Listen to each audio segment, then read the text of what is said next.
তার কোনো প্রতিপক্ষ ছিল না, সে থানার সেক্রেটারি ছিল, সেখান থেকে প্রেসিডেন্ট। প্রতিহিংসা বা কোনো চক্রান্ত এরকম কিছু মনে হয় না। এমপি আনোয়ারুল আজিম হত্যাকাণ্ডের পর কালীগঞ্জে তার পরিবারকে সান্ত্বনা দিতে গিয়ে এই বক্তব্য দেন ঝিনাইদহ জেলা আওয়ামী লীগের সাধারণ সম্পাদক সাইদুল করিম মিন্টু। আনার হত্যার ঘটনাটি প্রকাশ্যে আসে গত ২২ মে। ওই দিনই এমপির পরিবারকে সান্ত্বনা দিতে কালীগঞ্জ যান স্থানীয় আওয়ামী লীগ নেতা কাজী কামাল আহমেদ ওরফে গ্যাসবাবু। তার সাথে ছিলেন জেলা আওয়ামী লীগের সাধারণ সম্পাদক সাইদুল করিম মিন্টু। পরে এই হত্যাকাণ্ডে সংশ্লিষ্টতা থাকার অভিযোগে গ্রেপ্তার হন আওয়ামী লীগ নেতা গ্যাসবাবু। তার দেওয়া তথ্যে মঙ্গলবার গ্রেপ্তার করা হয় তার রাজনৈতিক গুরু হিসেবে পরিচিত আওয়ামী লীগ নেতা সাইদুল করিম মিন্টুকেও। আওয়ামী লীগের দুটি পদে থাকায় বাবু বর্তমানে ৭ দিনের রিমান্ডে রয়েছেন। স্থানীয় নেতারা বলছেন, বাবুকে জিজ্ঞাসাবাদ করে এমন কিছু তথ্য মিলেছে যা হত্যাকাণ্ডের মোটিভকে রাজনৈতিক কোন্দলের দিকেই ধাপিত করছে।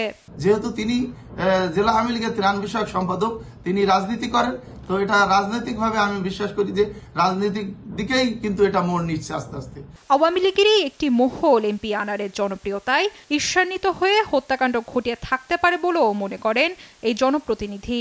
তার জনপ্রিয়তা ঈর্ষান্বিত হয়ে, তার সফলতা ঈর্ষান্বিত হয়ে একটি মহল তার বিপক্ষে অবস্থান নিয়ে তাকে 2016 সালে তাকে একবার হত্যার পরিকল্পনা করেছিল।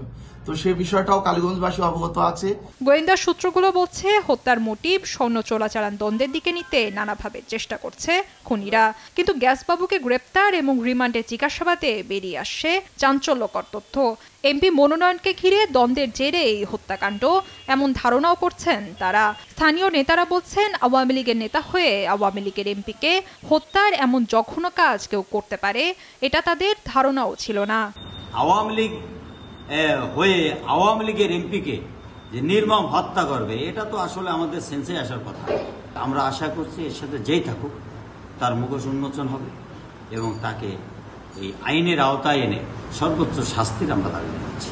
তদন্ত সংশ্লিষ্ট কর্মকর্তারা জানান, চরমপন্থী নেতা শিমুলের দেওয়া তথ্য অনুযায়ী বাবুর পেছনে রয়েছে জেলা আওয়ামী লীগের আরও এক নেতা, যিনি বাবুকে দিয়ে ২ কোটি টাকা পৌঁছে দিতে চেয়েছিল শিমুলের কাছে।